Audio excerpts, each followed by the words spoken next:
8 o'clock in New York City, and we start with a Fox News alert. That is a live look in Midtown Manhattan.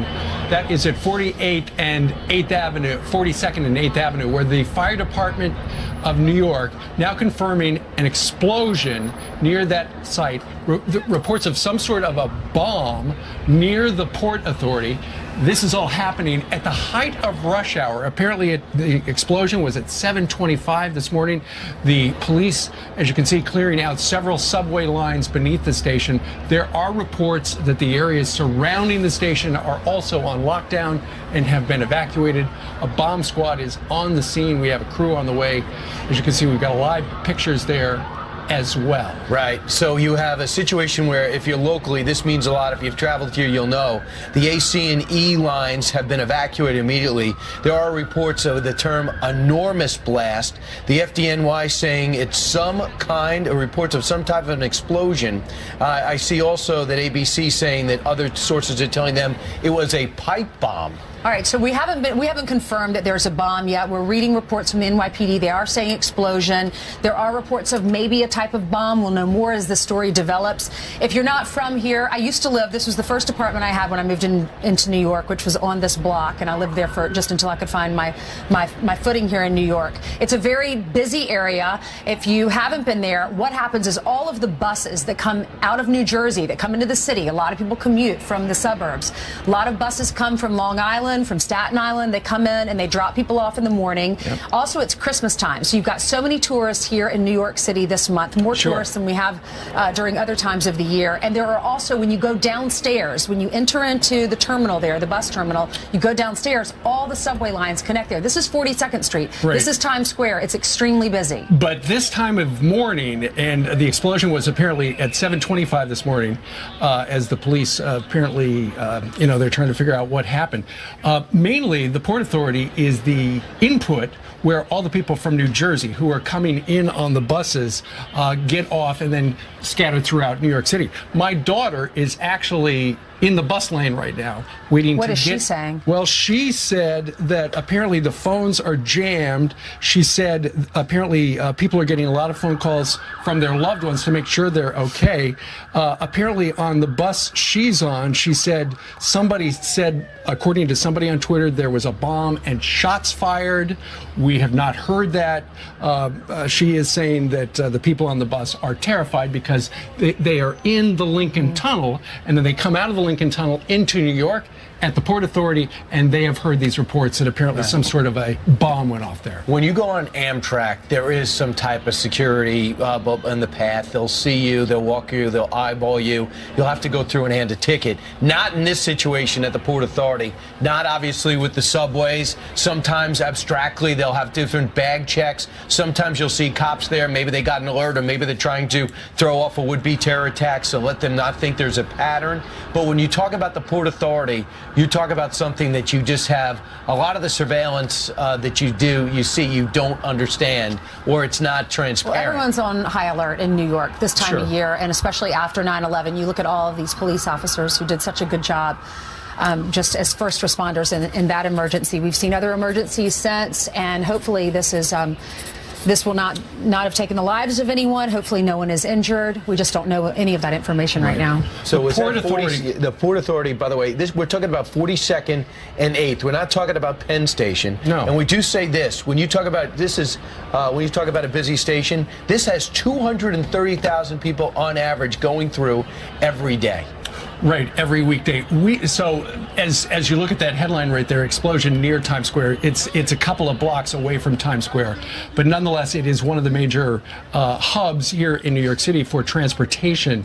And 7:25 in the morning, maximum time of people milling about. If these stories are true, these reports are true, there was some sort of a bomb. We do not know whether or not it had been planted. We don't know whether or not somebody had it on them. We just know that we are seeing some incidental reports as the cameraman backs up over by the Westin Hotel right there at 42nd and 8th Avenue. so much is not known right now. But as you can see, the police are moving the press back, obviously, to establish a cordon. Yeah, not too far from where we're located right now. We're on 47th Street. This is on 42nd Street. And a few blocks over, we're on 6th Avenue, and this is 8th Avenue. But you can see all of the blinking lights. You can see all of those big billboards, because you know if you've been in Times Square, that's what it looks like. This is just a very heavily traveled, trafficked area, especially at Christmas time. When I went downstairs, it's much easier to hear as opposed to hear. You could hear the sirens on the city. Is very reminiscent of when there have been the Times Square bomber and other things that have happened right in and out this area. When did when you went downstairs, what do you mean? When I was downstairs and Steve was doing his Molly Hemingway interview, you could hear the blazing. I was talking to Steve Scalise. You could hear the blaring sirens. But also in the big picture, if this is what it seems to be, some type of terror attack, this would be the second one in a month. And I'm harking back to Ray Kelly when he said all his years, I think it was at least 8, there was 13 separate attacks that have been thwarted that we never heard about. It seems like if this is in fact what some indications are, this will be the second one in a month at one of the most trafficky times and one of the busiest times for the #1 city in America. Sure, and ultimately, as is always the case when it comes to these kinds of events, the obvious goal is simply to terrorize people. And something like this happening on the 11th day of December, just a few weeks before Christmas, in one of the busiest parts of New York City is terrifying. Dan Bongino joins us right now. He used to be with the police department of New York City, a Secret Service guy as well. Dan, as you look in at what's going on at 42nd and 8th Avenue, what are your observations? Well, a couple things, Steve. You know, obviously we don't know all the facts yet, but there are a couple things we do know. We know it's roughly rush hour in New York. We know it's a transportation hub, given the Port Authority bus terminal over there on the west side. And we know it is the holiday season. Those are 3 very suspicious factors. And I say that because it's not a secret that ISIS and other terror organized groups have targeted transportation hubs in the holiday season. They've announced it as such in some of their own publications. I mean, if you think of the city as a body, Steve, they've always targeted transportation, whether it's airlines, buses, or trains, because those are the blood vessels of that body. Sure. And again, 3 highly suspicious things which lead me to believe it could in fact be a All right. So Dan, the mayor has just been briefed on everything. I'm certain he's going to have a press conference this morning once he knows more information. What's happening right now? What's going on? Because you used to, as an NYPD detective, Secret Service, what's going on behind the scenes right now?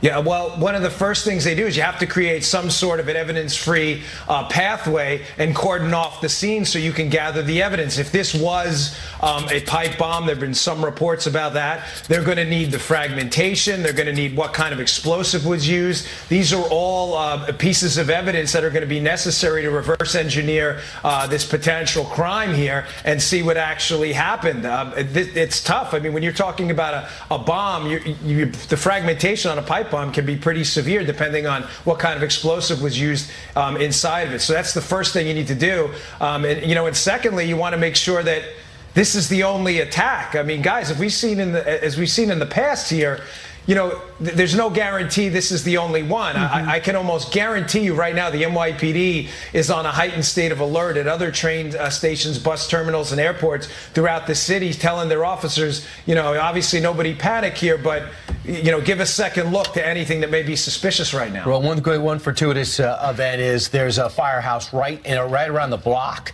So they're able to get there quickly, and in a time in which you just live in gridlock at this hour in New York City, they might be able to get there on foot, even though I do see some trucks there, and it is quite loud in Midtown Manhattan at this hour. But you're getting multiple reports. I mean, you're getting different reports of different types of explosions. Can you give me an idea of the hierarchy? The NYPD in control, but the FBI also has a bureau here, along with various different Secret Service. Who's in charge? Yeah, in the movies, Brian, you see it all the time. I used to be a Fed. I was a Secret Service agent and an NYPD cop, so I've seen it from both sides. And, in the movies, guy shows up with the federal agent badge and everybody clears away. That's just in the movie. It's not the way it works in the real world. The NYPD is a fantastic police department. The FBI knows that. It's a very symbiotic relationship. They work together. If it is terrorism, the FBI will always take the lead. Right. But that doesn't mean that the NYPD NYPD has a diminished role. It just means it's more cooperative, especially in a big city like New York and LA, where you have a really professional police department. It doesn't work otherwise. Right. And Dan, as we look from the chopper shots as they look down in the Times Square area, and we do understand that apparently multiple ambulances were requested. You know, my daughter goes in and out of the Port Authority twice a day, and over the last 6 months, there's been so much security inside the Port Authority. That is reassuring. But I'm seeing on Twitter right now, including ABC7 and their network as well. They say that a possible pipe bomb was detonated in a passageway below ground level at the Port Authority. There are other reports that apparently one person is in custody. There were a few injuries. Police have obtained video and are confident it is contained. Yeah, the injuries part obviously has everybody concerned when you see that type of emergency medical response to the scene. But Steve, at that hour, I mean, you all know New York, Ainsley, Brian, Steve, you've been there. I've been there 1,000 times. These are such densely populated areas. If you have an explosion of almost any type, I mean, if you had an M80 firecracker go off, you're going to hurt somebody. And that's these terrorists. That's their sick thinking. So I'm not surprised to see that. I mean, everybody, I think, is praying right now that the injuries are minimal. Hopefully that there's not a significant death count from this, but it'd be very difficult not to injure someone at that location. And that's also what leads me to believe that there may be some terrorist implication here. Dan, we're actually just learning NYPD is confirming that a suspect is in custody. So this does appear to be, this was not an accident. Yeah, and if there's a suspect in custody, we obviously know it's not a homicide bombing as well. And I believe in cases like this is a good thing. I mean, you get to the motive, you get to what kind of support network this person may or may not have had, what led to the radicalization process. And guys, for future attacks, this is all information that really helps. One of the problems with these homicide bombings, obviously, is he kills himself or she along with the rest of the people, and you never get to the bottom of what actually happened. For you can be proactive in the future. So we understand the NYPD is prepared to brief very soon. But if, of course, this suspect will be the same, if in fact is true, and their initial reports sometimes are, sometimes aren't, that we have him in custody and he is alive, he or she is alive, this will be the second one in a month. Dan, how do you explain that? We should be getting better at this. We shouldn't be more vulnerable at this, or have we just been dodging bullets for the last 10 years? You know, Brian, the bad news, and pains me to tell you this, is these types of attacks, these low logistics, low planning attacks, whether they're using small arms to shoot in a crowd or whether it's a pipe bomb, they are nearly impossible to prevent using what I call like fireman techniques, like let's put out the fire afterwards. What I mean by that is if you're not an arsonist and you don't get active intelligence in advance of the attack to stop it, there's almost no way to stop it. What are you going to do with the Port Authority? They don't screen people on the way in, at least on the mass scale like they do at airports. Will that change? I don't know if it's possible, Ainsley. I really don't. I mean, do you set up magnetometer checkpoints? And then, Ainsley, what's the black and white zone? I mean, what if then they just go right outside the magnetometer and do something? Dan, one of our police sources, one of the Twitters I'm looking at, apparently the person involved in the detonation of the device, it is reported, went off prematurely. That person is in custody but was injured and may have been wearing some kind of suicide vest. Yeah, well, that's certainly a terrifying wrinkle to this, and that would explain why they have a suspect in custody. Largely, as we've seen with these attacks in the past, historically, is the murderer and the terrorist kills themselves as well. There's no interest in egress and escaping from the scene. And when you said that they had someone in custody, I was a little puzzled. Now that explains it, that it may have been, in fact, a detonation in advance of what this person had wanted. Yeah, and that explains a lot. Right, and you wonder if it's a real vest or a fake vest. We've seen that before as well with the fake suicide vest. And you know what, Dan? With 250,000 people going through the Port Authority of New York and New Jersey and that location every weekday, on this, the coldest day of the year, a lot of people are wearing big coats. And you know what would be easy to conceal if you had some sort of an explosive device strapped to your chest, because everybody's wearing a big coat today. Yeah, that's an excellent point. You're absolutely correct. I remember being in the Secret Service doing events in the Northeast in the fall and winter, and that was always a big concern for us. Is, you have a guy that shows up in a parka in a 99-degree day and down here in Palm City, Florida, sweating. Everybody obviously stares at him. But someone wearing 2 parkas in New York City on a day like today when it's 30, 40 degrees, whatever it may be.